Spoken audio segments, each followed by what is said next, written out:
Só estamos esperando a querida professora Rose também entrar aqui conosco para a gente dividir a live com ela. Tranquilo? Fala, Brunão, saudades, também estou com saudade de vocês. Hugo, Nina, Duda, tudo bem, pessoal? Como é que vocês estão? Se cuidando direitinho, ficando em casa.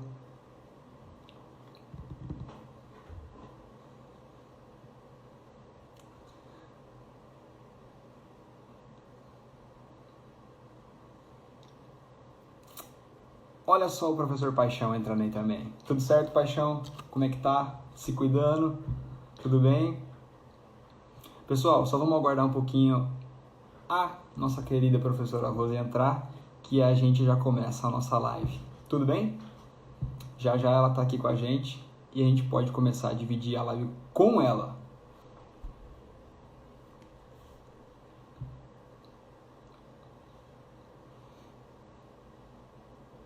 Olha só a Rose aí.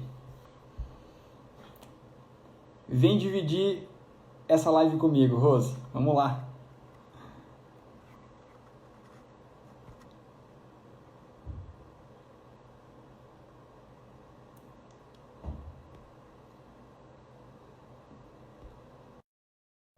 De selecionar você para a gente dividir. Agora sim! E aí? Salve, salve, galera! Tudo bem, bem Rose? com Como é que você tá? vocês? O áudio tá bom, Bruno? Para mim tá ótimo. E para você? Também tá me Pra mim escutando? tá ótimo, tô ouvindo tudo. Então tá jóia. Como é que você tá? Tudo bem? Tudo bem, e você? Tudo bem também. Como é que tem Nossa, passado nessa quarentena? bem, bem. Então Estamos tá aí, jóia. né? Estamos nos adaptando, né? Não é fácil. Exatamente. A gente está fazendo o que a gente está conseguindo fazer mesmo. É, não tem outra opção, né? Vamos nos Isso aí. cuidar. Rose, eu só vou começar então a puxar a nosso assunto e aí você dá início para nossa live, tudo bem? Beleza, Bruno? Seguinte, galera, hoje o nosso principal motivo de fazer essa live para vocês é comentar sobre duas substâncias que ficaram bem famosas nos últimos tempos, né? Na verdade, elas já existiam, elas não foram sintetizadas recentemente. Elas já eram usadas para tratamento de algumas doenças e a gente, por conta dessa fama repentina dessas duas substâncias, a gente vai falar um pouquinho mais sobre elas e tentar tirar algumas dúvidas que pode ser que vocês estejam tendo neste momento. Certo, Rose? Vamos começar? Isso aí. Então, gente, não somos da área da saúde, né? Mas Perfeito. eu e Isso é você bom ressaltar. lemos vários artigos, né? E artigos científicos. Não encontramos muita coisa em relação a essas duas substâncias, porque no contexto do Covid-19 ainda precisa ter mais abordagem em relação a isso, mais pesquisa. Mas a gente vai falar o que a gente leu, né? Vamos retratar Com aí, certeza. Isso para mesmo. falar um pouquinho. Essas duas substâncias ganharam muito popularidade, principalmente depois da fala do Donald Trump, né? Falando da viabilidade dessas substâncias, um tratamento aí da doença do Covid-19. E daí surgiu, então, muitas polêmicas, né? Em relação ao uso dessas substâncias. E eu gostaria que você comentasse um pouquinho, falando para quais doenças essas substâncias já são usadas. Tá, joia. Rose, eu vou comentar assim. Só quero ressaltar uma coisinha que você falou, que eu achei interessante que esses dias Uhum. aconteceu. Eu vou explicar para o pessoal, né? A gente está planejando essa live já faz um tempinho e ao Ah, longo desses dias tem surgido muita coisa nova, não é verdade? sim. Então, a cada dia que passa é uma notícia nova e eu e a Rose a gente conversa e fala assim, e aí, Rose, a gente coloca na nossa live, a gente vai acrescentar mais coisa, mas enfim, a gente selecionou o que a gente acha que é necessário para vocês. Então, as substâncias, né, essas duas substâncias, a cloroquina e a hidroxicloroquina, elas são usadas principalmente hoje para tratamento de lúpus, de artrite reumatoide, malária e algumas outras doenças de pele, tá? Esses medicamentos ainda não têm um efeito muito bem estudado para a Covid-19. Então, é importante ressaltar isso.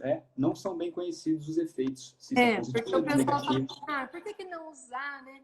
Se esses dois compostos já vêm sendo usados ao longo dos anos aí para o tratamento dessas doenças que você falou. Mas no Uhum. contexto do Covid-19 é uma outra história, né? Exatamente. Exatamente. Uma coisa que eu achei interessante, que você comentou que o Trump foi o precursor que começou a falar dessas substâncias e aí elas se tornaram bem mais populares, né? Olha que interessante, ô Rose.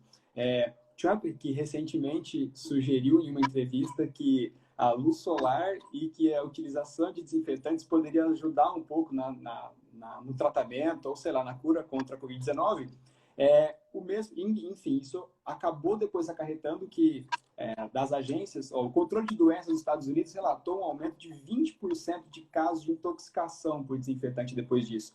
E aí o presidente foi consultado depois e ele disse que isso foi um sarcasmo que ele tinha feito, né? É complicado. Uma hora dessa, um Saiu presidente pela fez discurso de tangência. sarcasmo. Pois é.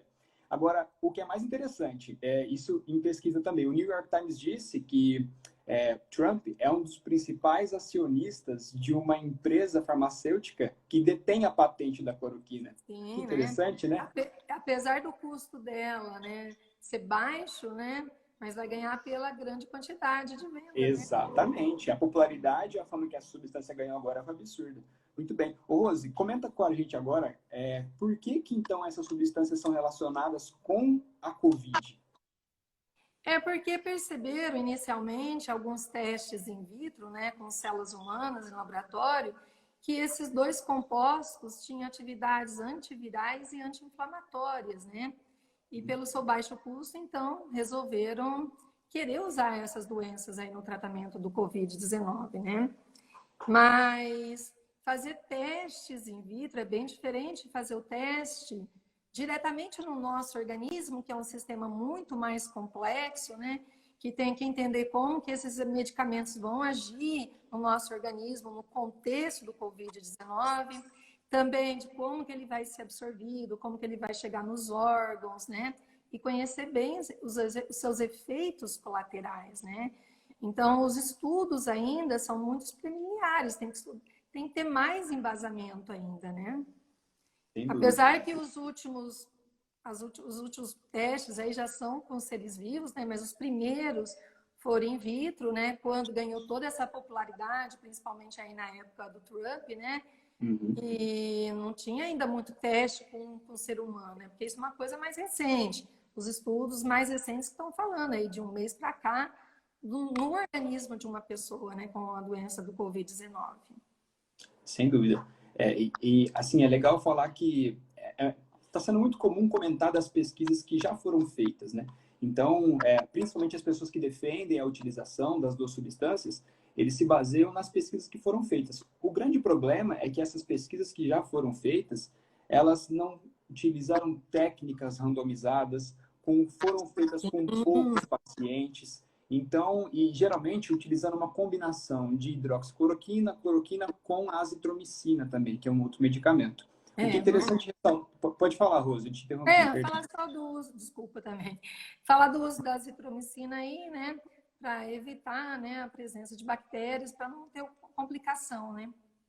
Exato. Um precursor de pesquisa que fez isso, que deu bastante fama para as duas substâncias para o tratamento de Covid-19, foi um infectologista francês, que chegou a publicar o resultado da pesquisa dele com 20 pessoas em um teste não randomizado. Ele não conseguiu avaliar a carga viral dos pacientes, não deu um resultado clínico com febre, oxigenação, etc.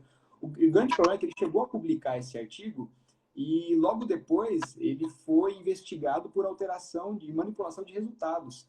Então não é uma coisa que a gente pode dar muito crédito, vamos dizer assim. Primeiros Uma testes. pesquisa, exatamente, uma pesquisa desse calibre, eu sei que nesse momento a gente tem que pesquisar muito e entender que é um momento de que a população ela pensa muito em ter uma resposta o quanto antes, quanto rápida. Só que isso não pode ser feito às custas de uma diminuição de escrutínio científico. Eu ainda preciso fazer uma pesquisa que tenha argumentos, crítica, precisa ser ética, imparcial, minuciosa, E para sim, garantir... protocolo científico, né? Para ter Exatamente. credibilidade. Ô, Exatamente. Bruno, fala um pouquinho aí para o pessoal, às vezes eles não sabem o que é uma amostra randomizada aí, né?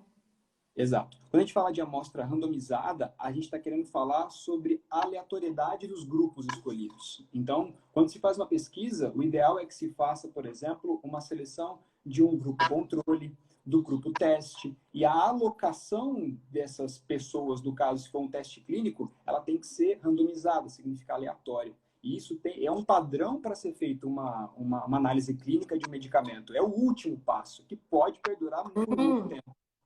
Certo, e no caso aí das pesquisas dos franceses, né, essas primeiras pesquisas aí, eles não trabalharam muito com desvios padrões, né, nos números deles, e eles foram seriamente criticados, né, além de não ter trabalhado de forma randomizada, também não trabalharam muito com desvio padrão, né, porque são números e tem que ser avaliados de forma correta, de forma estatisticamente correta. Exato, muito minucioso, exatamente. Quanto mais for feito isso, mais credibilidade se dá para a pesquisa e para o efeito que a substância vai ter. Com certeza, exatamente.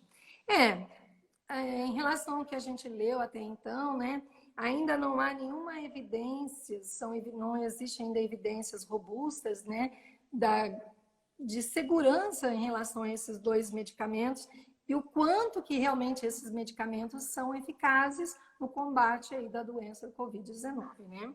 Perfeito. E, infelizmente, já há relatos, né, que quando esses dois medicamentos ganharam popularidade, algumas pessoas já correram para as farmácias, como eles têm custos baratos, né, foram lá e começaram a comprar e começaram a tomar esses medicamentos. Infelizmente, já existe relato de pessoas que morreram por causa de arritmia cardíaca, né, porque é um dos efeitos colaterais desse medicamento. É verdade. E também algumas pessoas ficaram com a visão comprometida. Nem estavam, às vezes, com a doença, estava com uma gripe e achava que, de repente, estava com a doença. Então eu vou tomar, não dá nada, não. Mas é complicado tomar os medicamentos assim, sem a prescrição médica, né? Perfeito, é exatamente. Aí vários efeitos colaterais, né, como problemas renais, hepáticos, problemas no coração, levar até a cegueira, né? E no caso da cegueira aí não tem como, não é reversível. Porque essa substância, ela vai se acumulando na retina com o passar do tempo. Exatamente, é um dos principais tecidos que as duas moléculas ficam mais alocadas ao longo do tempo que ela está sendo exposta, né, ao nosso corpo. Eu achei interessante que, mesmo não tendo resultados tão promissores assim, é interessante como que o Ministério da Saúde ele tem aprovado a utilização de cloroquina e hidroxicloroquina ao longo desses dias, principalmente, né? A gente tem visto que no dia, deixa eu ver aqui, no dia 25/3, o Ministério da Saúde aprovou a utilização de cloroquina para casos graves. Um tempo depois, no dia 7/4 já desse mês, foi aprovado para a utilização de teste em casos graves e moderados. Logo depois da demissão do Mandetta, aconteceu uma outra mudança de protocolo, que agora sim pode ser usada a substância para casos graves, moderados e para casos de resfriados ou sintomas de resfriados leves. Mas isso tudo por prescrição do médico. Então, é o que se chama de off-label, né? Quando você faz a prescrição, é a responsabilidade do médico. Então, mesmo assim, a pessoa não pode ir na farmácia tentar se medicar com a substância, porque tem indícios de pessoas que tiveram problemas renais. Se a pessoa tem problema renal, ela nem é indicada para tomar a cloroquina, a hidroxicloroquina, porque ela fica por muito tempo no nosso organismo. Sim, e também, né, porque pessoas têm um problema aí com diabetes também, né, porque esses medicamentos potencializam o efeito da insulina, né? Então, assim, o médico tem que avaliar se a pessoa tem ou não que usar realmente esse medicamento, né? Isso aí. E levando em conta também que o tempo de meia-vida desses medicamentos não é pequeno no nosso organismo, né? No caso da hidroxicloroquina, dependendo do metabolismo de cada pessoa, esse medicamento pode ter um tempo de meia-vida entre 22 a 50 dias, né? E o que é o tempo de meia-vida, se alguém aí não sabe? Tempo de meia-vida é o tempo necessário para a massa do medicamento que você tomou inicialmente reduza pela metade, né? Então, vamos supor que eu já tomei 10 miligramas desse medicamento, da cloroquina, por exemplo. Então, depois de quanto tempo que vai ter metade do que eu tomei no início, que no caso 5 miligramas, né? E se vai até 50 dias o tempo de meia-vida, quer dizer, isso vai ficar no meu corpo por bastante tempo, né? Então, assim, se eu tomei inicialmente uma dosagem muito grande, não é amanhã ou depois que esse medicamento já vai ser eliminado do meu organismo. A gente não tá tomando Então, vitamina C, né?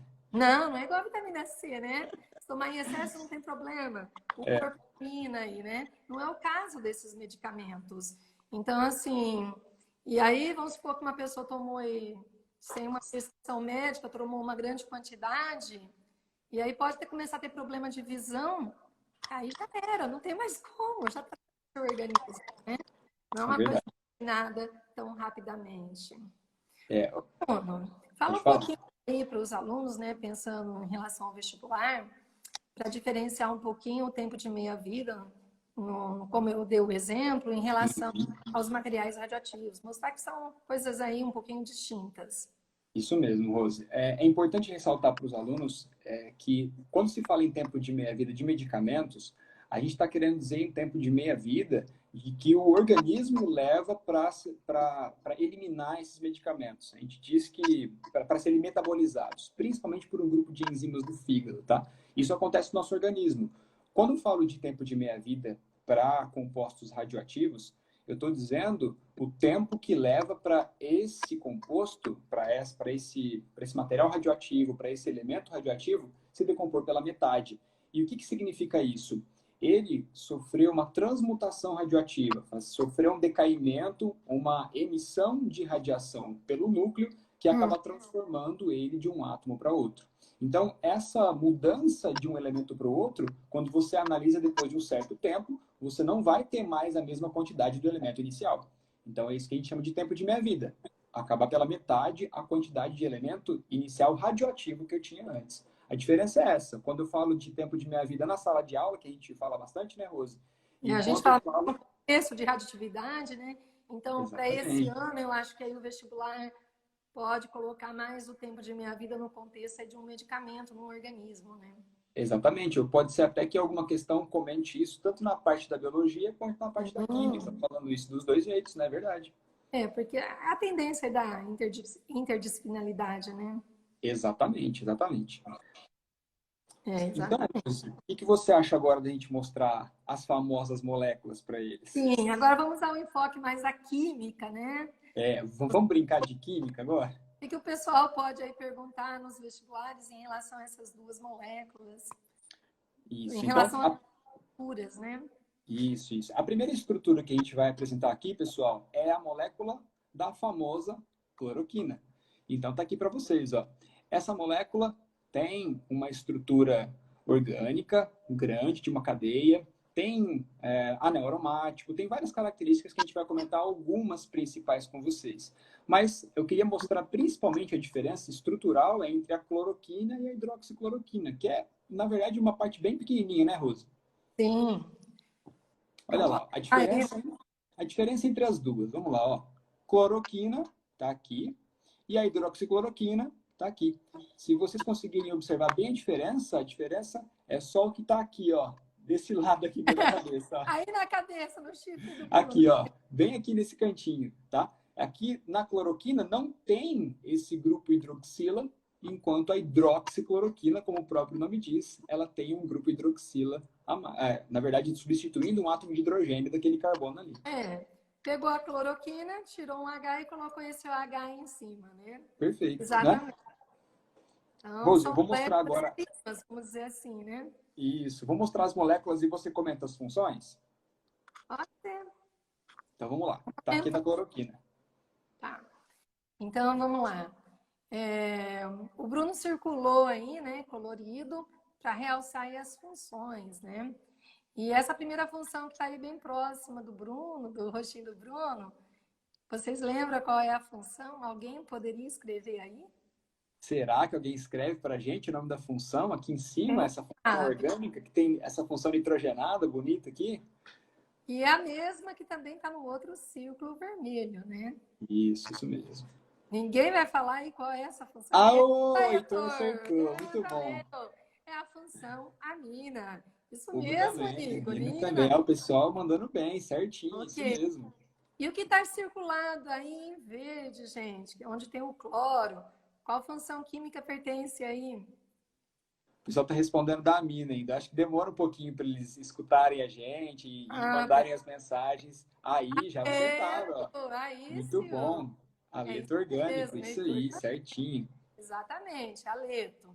Agora, essa que está circulada aí em roxo, acho que é roxo, né? É, tá um roxinho meio marrom, mas é o que tá para baixo aí. Qualquer dúvida, chama o Léo Gel que ele decide qual é. Muito bom. Ô, gente, em roxo aí. Cuidado que não é a mina. Parece a mina, mas não é. Por acaso alguém sabe? Essa é mais difícil. Essa é Não é mais uma função difícil. tão comum. Alguém sabe A, falar qual é? a gente comentou, né, Rose, que essa função, pelo fato de aparecer nessas duas moléculas, pode ser que nesse ano surja ela nos vestibulares, mas ela não é uma função nitrogenada que a gente costuma muito comentar no ensino Isso. médio. Ela não tem grande destaque, né? Pode ser que esse Exatamente. ano comece a ter mais destaque. Ninguém se Exatamente. arrisca aí falar qual é o nome dessa função aí que aparece em roxo, está circulada aí em roxo? Eu acho que é melhor a gente falar, hein, Rose? Vamos lá? Não é tão comum, né? É, Fala aí, Bruno, qual é essa função que tem o essa nitrogênio em função, dupla ligação? essa função orgânica em que tem o nitrogênio ligado a dois carbonos, em que uma das ligações é dupla e a outra é simples, a gente chama de imina. Imina, gente, cuidado, não é amina, imina. Imina. E vocês vão ver que essas funções elas se repetem na molécula de hidroxicloroquina, óbvio, só que agora com o acréscimo de mais uma funçãozinha. As mesmas funções que a gente citou na outra molécula, só que agora com a adição dessa nova funçãozinha que está aqui do meu Sim, aqui lado. tem essa hidroxila, esse OH ligado a um carbono saturado. Alguém sabe? Aí, gente, vocês sabem, essa vocês sabem. Qual é o nome dessa Pela, função aí? pelo amor de Deus, gente, Pelo essa é a amor de primeira Deus, função que vocês ajuda a aprendem. Rose. Ajuda a É a Rose, primeira função que por vocês favor de aprendem. Deus. Vai, responde pra gente. Vamos lá, responde aí pra gente. Começa com A. Aí, o Heitor Isso, já matou. Heitor! Heitor tá arrasando aí nas funções orgânicas, hein? É Muito isso bom. mesmo. Ok. Então, Aí, essas primeiras imagens que a gente mostrou para vocês foi para mostrar as duas moléculas e também circular as funções. Só que o que é interessante, e até a parte funcional dessas moléculas que ajuda elas no tratamento dessas doenças, né, que a gente está comentando, é essa partezinha que eu vou comentar com vocês. O que acontece quando eu tenho uma amina em uma função orgânica e que ela apresenta um caráter, tá? E esse caráter é por conta desse par de elétrons que fica disponível no nitrogênio. A gente fala que as aminas elas têm caráter básico. E isso acontece por conta desse par de elétrons poder ser um receptor de H+, ou captar hidrogênio de uma solução, por exemplo. isso. Isso faz... Pode falar, Rose, perdão. Por isso que as aminas são consideradas bases de Lewis, né?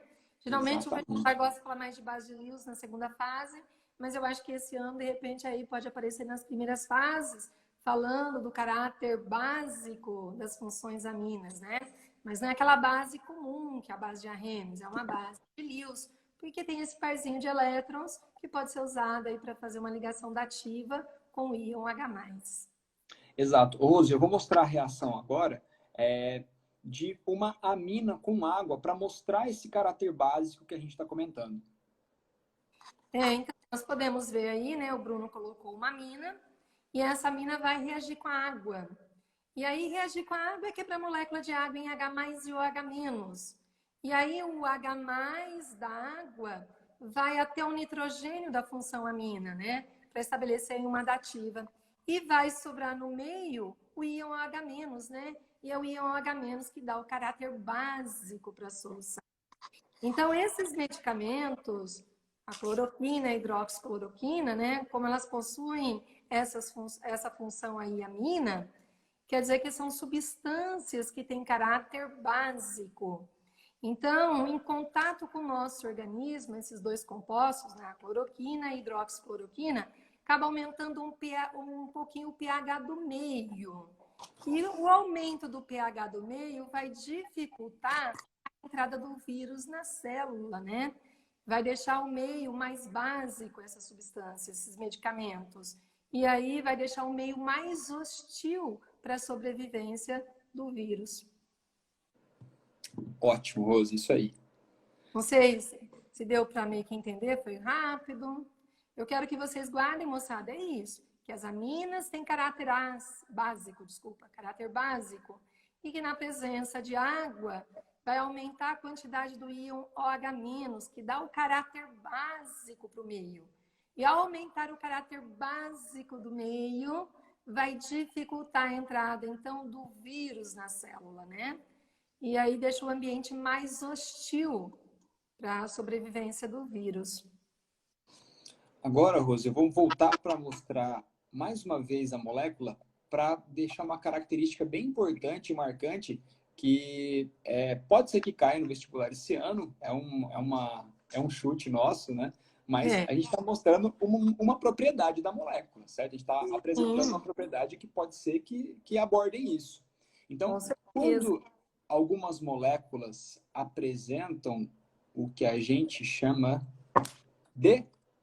Gente, quem sabe onde tem esse asterisco aí? Está representando que tipo de carbono? Que carbono que é esse que a gente destacou nessa molécula aqui? Está em destaque. Vamos ver se alguém fala pra gente que tipo de carbono que é esse. Já matou. Arrasou, Tarsis. Olha só, é interessante ressaltar. Rose, eu ia pedir para você falar a palavra mágica que você fala para eu fazer a mágica da molécula aqui. Ó. Fala aí a palavra mágica. Isso é um carbono quiral ou um carbono assimétrico? Essa é a palavra mágica? Não sei. Não, a palavra mágica é que você fala na sala. Tchan! Ah, é verdade. Tchan! Olha lá, ó. Eu já modifiquei aqui pela palavra mágica da Rose. Ficou. Para o tchan, eu já mostro aqui as 4 partes diferentes do átomo do carbono quiral. Ó. Então, por que é importante mostrar isso, Rose? Fala pra gente. Porque quando numa estrutura tem carbono quiral, espacialmente dá para montar 2 moléculas diferentes, né? Então, só para dar uma visualização melhor, porque essa estrutura é bem grande, eu montei aqui uma estrutura. Então, imaginem só, que a bolinha preta é o carbono.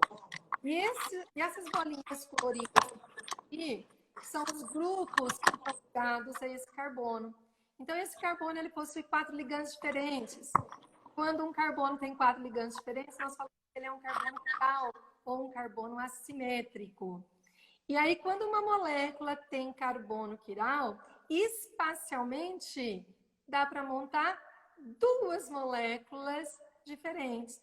Por acaso você lembra quais são essas moléculas que quando tem carbono quiral, que são moléculas que parecem iguais, mas não são, são moléculas diferentes? Uma começa com D e a outra começa com L. Quem lembra? Quem lembra um pouquinho aí de isomeria? Quem vai falar o nome desses isômeros pra gente? São 2 isômeros que parecem iguais, mas são imagens especulares um do outro. Isso! Olha só, essas 2 moléculas, não sei se... não dá para ver muito bem. Dá para ver, Rose. Dá para ver? Eu também fiquei com vontade de fazer, já deixei pronta 2. Que bonitinho! Parecem 2 moléculas idênticas. E, na verdade, o que uma da outra? Imagem. Aí, Tarso, acertou. Destrógeno e levógeno. Parecem moléculas idênticas, mas não são. E vou provar para vocês que elas não são moléculas idênticas, porque elas não são sobreponíveis. Olha só, bolinha preta coincidiu com bolinha preta, verde coincidiu com verde, mas olha só, amarelo e azul não coincidiram, ok? Então são moléculas diferentes. E tanto uma quanto a outra, elas têm atividades biológicas diferentes no nosso organismo. É isso aí, Silvio. Uma imagem da outra, então são moléculas enantiômeras, né? Uma imagem especular da outra. Tá certinho. E aquela velha história, né, Rose? Das mãos, né? Apesar de uma mão parecer exatamente a outra, aí elas não são sobreponíveis. Uma é diferente da outra. Não são iguais, né? Exatamente. É coisa. Então, precisa se estudar muito com mais detalhe em relação a essas moléculas que têm carbono quiral, né? Porque uma pode ser o isômero D, que é o destrógeno, a outra pode ser o isômero L, que é o levógeno, e elas acabam tendo atividades biológicas diferentes no nosso organismo. Ô, Bruno, cita um exemplo lá na década de 1950, que inicialmente não conhecia muito, né, sobre isomeria ótica, e aí nós tivemos um probleminha. Comenta um pouquinho dessa doença. Comento. Rose, foi muito importante você ressaltar isso, porque isso é uma das coisas que a gente pode usar de álibi, por exemplo, para poder falar. A gente deve pesquisar umas moléculas um pouco mais sério, um pouco mais adiante, com mais critérios, fazer uma pesquisa mais minuciosa. Por quê? Essa situação que a Rose está comentando, galera, é a situação de uma substância que se chama talidomida. E essa substância, na década de 50, ela funcionava, ela foi aprovada, tá, como uma substância usada para curar enjoos de mulheres grávidas, por exemplo, no período de gravidez. O que não se sabia na época é que essa molécula, ela tinha propriedades quirais, tá? Ela tem a presença de um carbono quiral. Então, o que significa? Que ela apresenta dentro, não vamos dizer assim, não é uma substância que se divide em duas. A mesma substância tem duas estruturas diferentes que levam o mesmo nome. Agora, uma é a destrógena e a outra a levógena, e até então não se tinha conhecimento disso. A substância era administrada não separando os isômeros, destrógeno e levógeno, e que não se sabia que um desses isômeros, ele foi descoberto futuramente que ele podia causar má formação dos bebês e era até abortivo em alguns casos. Então, esse é um exemplo muito claro de como a gente deve levar, por exemplo, a situação da cloroquina e hidroxicloroquina, que tem a mesma característica da talidomida por ter carbono quiral. É super importante ressaltar que nós não estamos dizendo que um isômero vai ser bom e outro isômero vai ser ruim. A gente não está dizendo isso. A gente está dizendo que o fato de uma substância, por exemplo, ter carbono quiral, significa que é super importante eu estudar os dois isômeros que ela possui. E exatamente como aconteceu na talidomida, e que não fizeram esse estudo antes. Então, eu acho bem interessante a gente fazer o estudo prévio do que descobrir o efeito delas depois. É, é. Pode ser que vai descobrir depois, né? Porque não estou falando que não deve se usar esses medicamentos no Sem momento. dúvida, sem dúvida. Mas existe essa possibilidade futura de saber que um desses isômeros óticos ajudava, por exemplo, né, aí no processo antiviral, anti-inflamatório, e a outra às vezes não tinha atividade nenhuma biológica, ou poderia, Exato. ou pode ter, né? Aí, de repente pode descobrir que ela tem uma atividade biológica aí que causa mais efeitos colaterais, né? A gente não sabe ainda, tá, com detalhes ainda em relação a esses dois isômeros, principalmente no contexto com a doença COVID-19, né? Realçando mais, né? Pensando no contexto da doença do COVID-19, né? Exatamente. O que a gente gostaria de mostrar aqui mais uma vez, pessoal, é que vocês olhassem agora, fiquem olhando para o carbono onde a gente colocou o asterisco. Como que eu faço para saber se esse carbono é um carbono quiral? A gente olha para os ligantes desse carbono e eu tenho que verificar se os 4 ligantes desse carbono são diferentes. O que eu preciso deixar bem claro é que não é o primeiro átomo que tem que ser diferente da ligação do outro átomo da ligação. Tem que ser todo o grupo que está ligado nesse carbono. Por isso que eu deixei essa figura aqui preparada, para mostrar para vocês os 4 ligantes desse carbono que antes tinha um asterisco. Na parte de cima, a gente tem um grupo metil, na parte de baixo, a gente tem hidrogênio, à direita, a gente tem um grupo grande com uma amina, e na parte da esquerda, a gente tem a amina, a imina e no haleto orgânico. Então, são 4 grupos, 4 ligantes diferentes. Por isso que a gente pode falar que essa molécula apresenta quiralidade, ela tem carbono quiral ou carbono assimétrico. Mais uma vez, é legal a gente falar sobre isso para mais uma vez ressaltar a importância de ser feito estudos mais aprofundados, mais rigorosos. Existem vários estudos sendo feitos atualmente, mas é mais importante que a gente faça cada vez mais estudo minucioso para que tenha mais credibilidade para cada uma dessas pesquisas. Sim, alguém perguntou aí, né? Por isso que leva muito tempo para o medicamento ser aprovado. Correto, exatamente. E quanto maior for a estrutura, mais tempo, porque tem que avaliar melhor, né? Porque a molécula é uma molécula razoavelmente grande, aí não é uma molécula tão pequenininha. Exato. Uma coisa interessante, Rose, que acho que passou aqui, deixa eu ver aqui, ó, o Silvio que perguntou para a gente lá em cima. Ele perguntou para a gente se o caráter básico proporcionado pela cloroquina, hidroxicloroquina, ela neutraliza o caráter ácido do vírus. Ô Silvio, eu não sei falar para você se o vírus ele proporciona ou tem um caráter ácido, mas o que a gente sabe é que esse caráter básico impede ou deixa o ambiente mais hostil para a sobrevivência do vírus e replicação dele, tá? Agora, se o vírus proporciona ou ele tem um caráter ácido, isso eu já não sei te A falar. gente não leu nada em relação a isso, mas quando no organismo ter o meio, né? O meio que eu falo, meio aquoso, onde as espécies químicas se encontram, tiver no meio com um pH mais baixo, favorece a sobrevivência do vírus, né? Agora, a estrutura do vírus é uma estrutura bem complexa, e eu também não li nada em relação à estrutura do vírus, né? Porque já é um ser vivo aí, né? E o quanto que ele pode, só o vírus, influenciar no pH do meio. E eu não vi nenhum estudo em relação a isso, tá, Silvio? Uma coisa interessante, Rose, que acabou que ninguém perguntou para a gente acabou não comentando também, não só a diferença na estrutura molecular da cloroquina e da hidroxicloroquina. Eu acho legal a gente falar qual que é a diferença entre elas no tratamento. E o que eu acabei encontrando foi que a diferença principal das duas é que a cloroquina tem um custo mais baixo e ela é mais eficaz.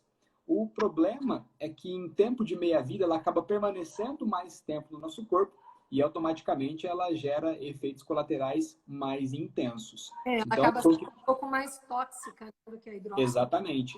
É interessante isso por analisar como que um pedacinho tão pequeno da molécula que acaba sendo... Na verdade, se a gente analisar uma estrutura e a outra, a diferença é de um oxigênio, né, Rosa? É de um Exatamente. oxigênio. É óbvio que não é a mesma coisa. A função muda, a dinâmica da molécula inteira no organismo vai mudar, mas isso já facilita a eliminação dela do nosso organismo e diminui o efeito colateral que ela proporciona. Então, só para vocês terem uma ideia da diferença de que um átomo faz uma molécula, né? Exatamente. Apesar de serem bem próximas, semelhantes, né? Mas Exatamente. acabam tendo efeitos diferentes no nosso organismo. Acabam tendo atividades biológicas próximas, parecidas, né? Mas em termos de toxicidade, aí no caso, muda. Sim. Isso aí. É isso aí, galera. Nós estamos finalizando então a nossa live. É a primeira live minha e do Bruno, né? Espero que vocês tenham gostado. E vamos torcer, né? Seja com a cloroquina ou não, ou com a hidroxicloroquina, que eles consigam, né, descobrir aí um caminho para curar logo essa doença, para que a gente possa voltar à nossa vida normal, né? E a gente espera que o quanto antes essas substâncias, se forem essas ou não, que ajudem a gente a passar por esse período difícil, em que a gente fica em isolamento social, esperando por notícias boas e nem sempre escutando elas, mas que o quanto antes esse período passe e a gente consiga se ver mais uma vez em sala de aula, porque eu tô com saudade pra caramba desse povo aí, Rose. Ah, obrigado, gente, pela presença de todos. Agradecemos muito, tá? Isso aí, né? Muito Pessoal, obrigada. tá perguntando se a gente vai ter mais live com a gente. A gente não sabe ainda, mas a gente Não pode programar, sabe. né, Rosa? Isso aí é o de Jeff vai menos. decidir para nós. A gente, surgindo alguma coisa bastante interessante, a gente monta sim. Legal, pessoal. Mais uma vez, obrigado pela participação de vocês. A gente está com Obrigada. saudade e a gente não vê a hora de ver vocês em sala de aula, tá bom? Certo, Exatamente. Rose? Valeu, Bruno. Rose, obrigado por ter participado da live comigo. Quero dizer que é um Obrigada. maior prazer trabalhar com você Eu e também adoro dividir você. frente de química com você é uma honra. Obrigado, viu, Rose? Ai, para mim também. Muito obrigada. Obrigado, pessoal. Um beijo a todos vocês e até mais. Tchau, tchau, Tchau, Rose. gente. Bye.